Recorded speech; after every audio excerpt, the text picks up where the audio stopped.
Salut, aujourd'hui je vais détruire du blé. Alors pour ce faire, j'utilise le Deutz avec le Senius.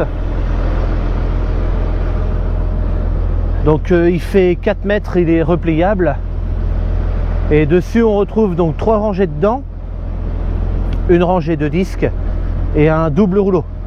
Donc en fait parfois tu as des déchômeurs qui se font en double rangée de dents. En 3 rangées de dents, ça permet d'avoir des dents plus resserrées les unes par rapport aux autres. C'est des grandes dents avec un fort dégagement, donc ça peut brasser beaucoup de terre. Les disques qui sont là, eux, ils n'ont pas de vocation à déchaumer. En fait, quand la dent passe, elle crée un sillon et les disques là sont juste faits pour reboucher le sillon que la dernière dent fait. C'est pour ça qu'il n'y a pas des disques partout, il y en a seulement derrière la dernière dent. Et ensuite le double rouleau, rouleau tube et rouleau à barre. Donc en fait, alors ça s'appelle aussi rouleau barre, mais moi j'appelle ça un rouleau tube parce que ce sont des tubes. Lui il exerce une double fonction, même une triple fonction. C'est lui qui crée la profondeur de travail. Donc en fait on règle le rouleau. Alors là le déchômeur est levé, mais voilà, ici on a une réglette et depuis la cabine je sais à peu près à quelle profondeur je travaille. Tu vois, c'était écrit 5-10, ce sont des centimètres. Donc c'est le rouleau qui fait la profondeur de travail. Et ensuite le premier rouleau, donc à tube, lui va faire plutôt un rappui du sol. Et le rouleau barre qui est plus petit en diamètre, voilà, c'est plutôt un rouleau émietteur. Bon, il y a de la terre qui s'accumule un petit peu là entre les deux, mais c'est pas un problème parce que quand je vais le replier, les deux parties vont s'écarter l'une de l'autre et la terre tombera comme ça. Alors je peux te faire voir le rôle du rouleau émietteur. Donc là j'étais en train de relever, donc tu vois que on voit le sillon des dents, tu vois, même là, sur la fin, quand j'étais en train de relever le déchômeur, ça a créé des mottes à peu près comme ça, d'accord. Et ensuite, quand le rouleau barre est passé, le rouleau émietteur, il reste ça. Donc j'aime beaucoup ce déchômeur, je l'utilise pas beaucoup en plus. C'est con, hein. Je l'aime bien et pourtant je l'utilise pas beaucoup. Regarde, on en a encore l'exemple, tu vois, les grosses mottes que ça fait. Et un peu plus loin, quand le rouleau à barre était en action, il n'y en a pas du tout. Voilà, donc là on est en condition quand même un peu humide. C'est limite, en fait il ne faudrait pas que ça soit plus humide, sinon je suis obligé d'arrêter. D'autant plus que j'ai eu un petit souci au départ. Je vais te le faire voir, c'est pas grand chose, mais c'est chiant ce qui m'est arrivé en fait. Donc quand j'ai commencé à travailler ici, alors ça se voit pas parce que ça a fait du bon boulot, sauf que le rouleau émietteur, donc le petit rouleau, s'est chargé de terre à l'intérieur. On a été obligé de le débourrer, ça a fait 2 tas comme ça. On se rend peut-être pas compte à la caméra, mais il y avait beaucoup de terre dans le rouleau.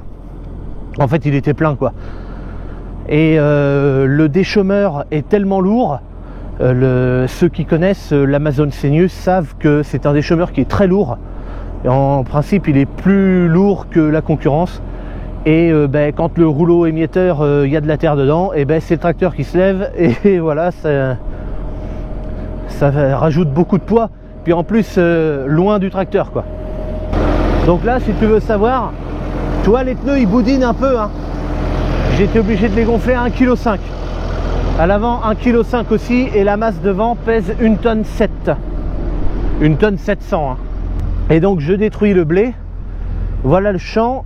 Le champ fait 1,70 hectare celui-là.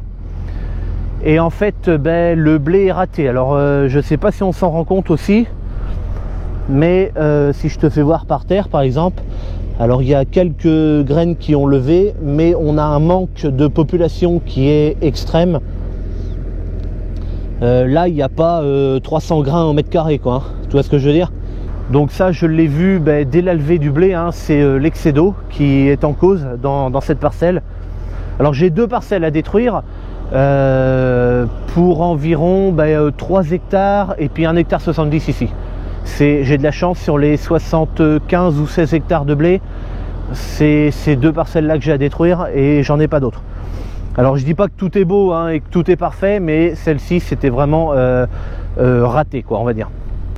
Et donc je disais que je m'en étais rendu compte assez tôt et du coup j'ai pas engagé de frais dans ces parcelles là.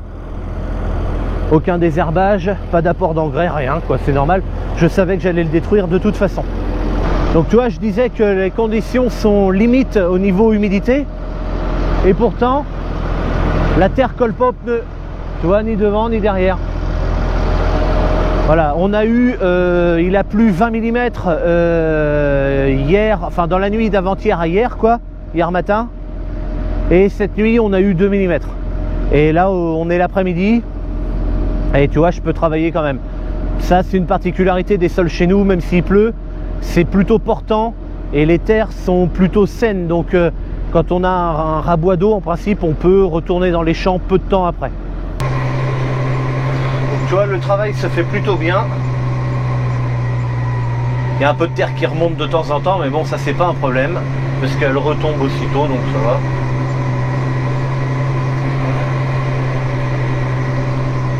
Là, je roule à 9 km/h. Je pense qu'il faut pas rouler, faudrait pas rouler beaucoup moins vite. Surtout quand c'est frais comme ça. Si c'était sec, c'est pas pareil. Quand c'est sec, il ne faut pas rouler trop vite. Là, quand c'est frais comme ça, je pense que c'est le contraire. Il ne faut pas trop descendre la vitesse.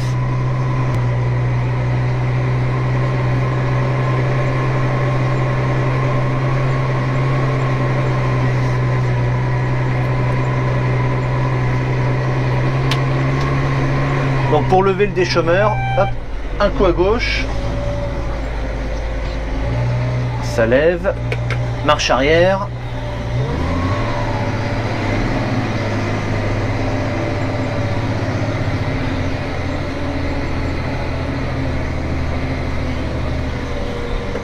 Marche avant. Après pour lever ou baisser le déchômeur, c'est là, et moi je le mets en tapant sur la gauche le levier. Hop, comme ça. Et voilà, mon demi-tour est fait. Alors, tout à l'heure j'ai dit que j'avais mes pneus de gonflés à 1,5 kg, notamment à l'arrière. Alors ceux qui font, qui sont un peu dans le truc de la compaction des sols, télégonflage machin, alors je pense qu'eux ils peuvent faire un peu une crise cardiaque en entendant que j'ai gonflé mes pneus à 1,5 kg. N'empêche que je peux pas faire autrement. Là dans le champ je suis descendu voir tout à l'heure, j'ai pas de patinage, ou alors j'en ai très peu. Donc tant mieux dans un sens.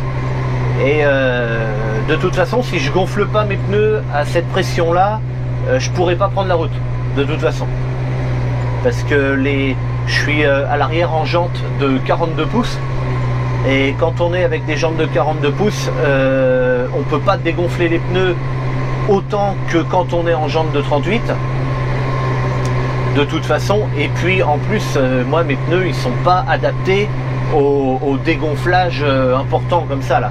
Je peux jouer sur quelques centaines de grammes, mais le minimum je crois c'est 1,1 kg quand je fais du travail en conditions normales avec des outils notamment semi-portés, donc qui appuient moins sur le tracteur. Mais là avec un outil porté comme ça, puis en plus très lourd, si j'ai pas 1,5 kg sur la route, j'éclate un pneu, c'est sûr. Ou si j'éclate pas, je me fous au tas. Que le tracteur va se mettre à danser et puis c'est la meilleure façon de se retrouver au fossé. Dans ce champ, je vais y faire de l'orge de printemps. Alors, chez nous, on appelle ça de la baillarge, l'orge de printemps. Et bon, pour remplacer le blé, dans un sens, ça m'arrange un peu parce que il y avait ici du colza l'année dernière et ça m'embêtait de faire un tournesol pour remplacer mon blé. En faisant une orge de printemps, ça me fait quand même, c'est quand même une paille par rapport à mon blé, et donc je pourrais quand même continuer ma rotation comme elle était prévue, en tout cas dans cette parcelle. Dans l'autre parcelle que j'ai à détruire, qui fait 3 hectares et quelques là, que je t'ai dit tout à l'heure, là-bas par contre il y avait des pois Là c'est pareil, ça m'aurait embêté vraiment de faire du tournesol dedans. Donc ça m'arrange bien de faire une paille. Surtout qu'un précédent poids pour une paille, c'est toujours très bénéfique.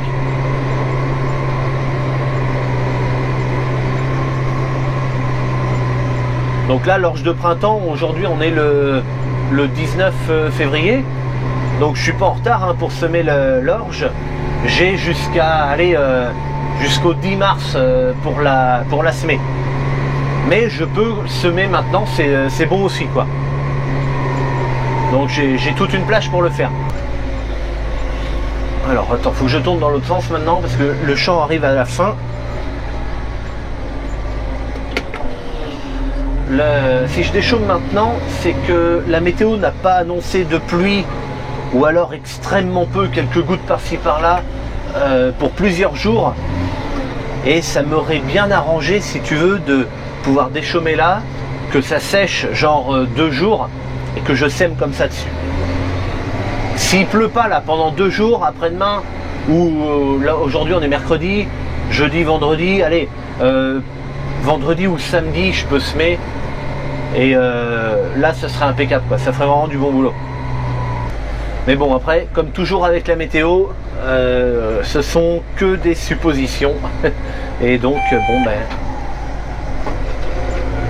je ferai avec les moyens dont je dispose et la météo qui voudra bien m'aider ou pas dans mon semis d'orge.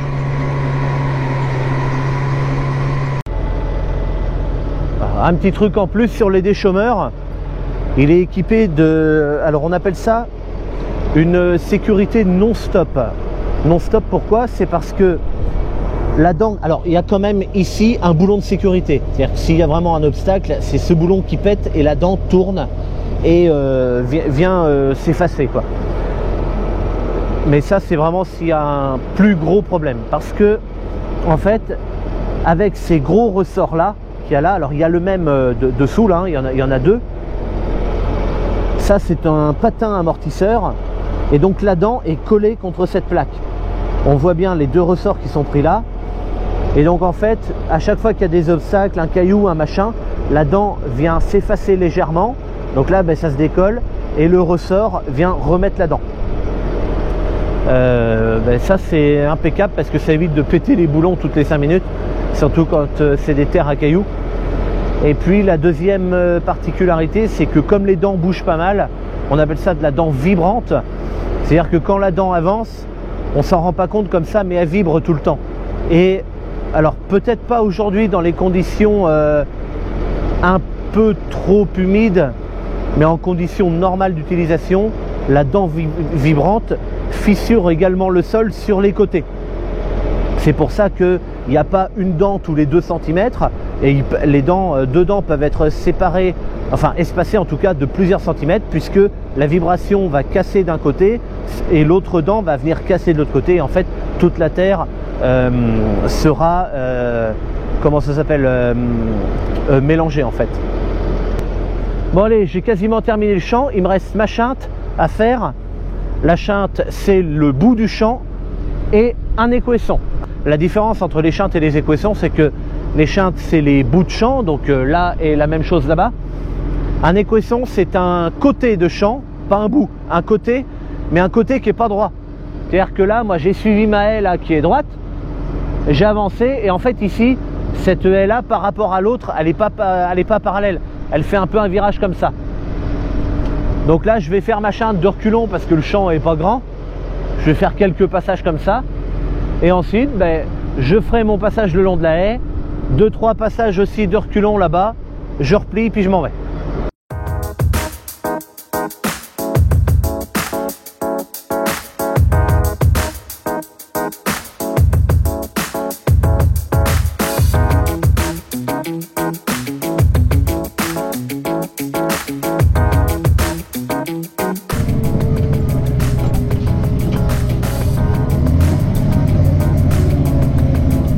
Allez hop.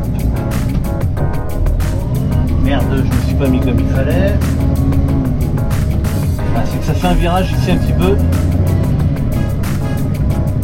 Voilà.